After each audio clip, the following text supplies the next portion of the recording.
Our next caller, Russell, he has a question about all the federal regulations. Russell, you're on the line with Senator Lee. Hello, Russell. Hi, Senator Lee. I was reading an article in the Examiner, and basically it said that the federal agencies are enacting 16 regulations for every one written law by our elected officials. I was wondering, they're saying that a lot of these things and stuff like that, some of the laws and some of the regulations and everything else are coming off of blogs and other places like this. They're just, infiltrating the system with nothing but, regulation after regulation after regulation, and the people have nothing to say about these. Is there something we're going to do about this? Yes. The short answer to your question, Russell, is yes, there is something we're going to do about it. There's something we can do about it, and that we must, and that we will. I've made it one of my purposes in life to solve this exact problem. To illustrate and underscore the problem that you're referring to, I've got an example in my office that helps point out the nature of this problem. I have 2 stacks of documents in my office here in Washington. By the way, you can see this anytime you stop by my office in Washington. Please do so. We have an open house every week. Every Wednesday when the Senate's in session at exactly 3:30 p.m., we serve Jell-O to the public. So whenever you're in Washington, D.C., come by. My office is in room 361A of the Russell Senate Office Building.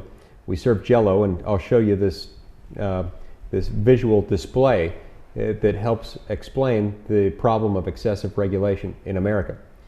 I have 2 sets of documents side by side. One set of documents is just a few inches tall. It's only a few hundred pages long, and it consists of all the laws passed by Congress last year. The other stack of documents is 11 feet tall. It's 80,000 pages long, and it consists of last year's Federal Register, which are all the new regulations as they're announced by executive branch agencies. Now, those regulations, all of our federal regulations combined, cost the American economy $2 trillion a year. That's an enormous amount of money. That's nearly as much as we collect in tax revenue every year. That $2 trillion regulatory compliance cost is not borne simply by the wealthy. It's not borne simply by wealthy corporations. Quite to the contrary, it's passed downstream to the American consumer, especially to America's poor and middle class, who pay more for everything they buy. They pay more for goods and services.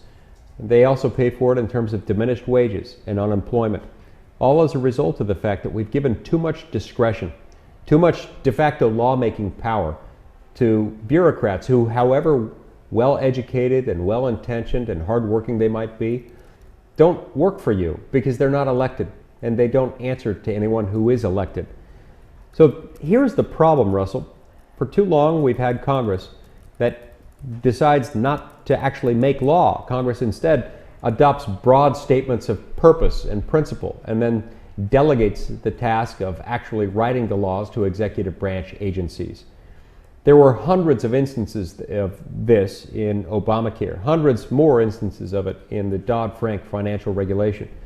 And of course, this is not an animal that is unique to either political party. Republicans and Democrats have engaged in this practice over time. We've got to turn that around because it violates the first clause of the first article in the first section of the Constitution, which says that all legislative powers herein granted shall be vested in a Congress which shall consist of a Senate and a House of Representatives. We violated that principle over and over and over again by allowing our laws to be made not by senators and congressmen who are elected by the people and accountable to the people, but by executive branch agencies. Here's how we fix it. There's a simple solution to this complex problem, one that is embodied in a legislative proposal called the REINS Act, R-E-I-N-S. It stands for Regulations from the Executive in Need of Scrutiny. The sponsor of that bill in the Senate is Senator Rand Paul. I'm an original co-sponsor of that bill with Senator Paul. Here's what it says in a nutshell. It says anytime we have delegated this rulemaking power to an executive branch agency, and that agency adopts a new regulation and wants to have it take effect, if it's one that will have a significant impact on the economy, it may not take effect at all unless or until both houses of Congress have taken it, reviewed it, passed it into law, submitted it up the chain for the president's signature, and the president has signed it. In other words, this requires, Russell, that each and every federal regulation would go through the review of your elected senators and representatives.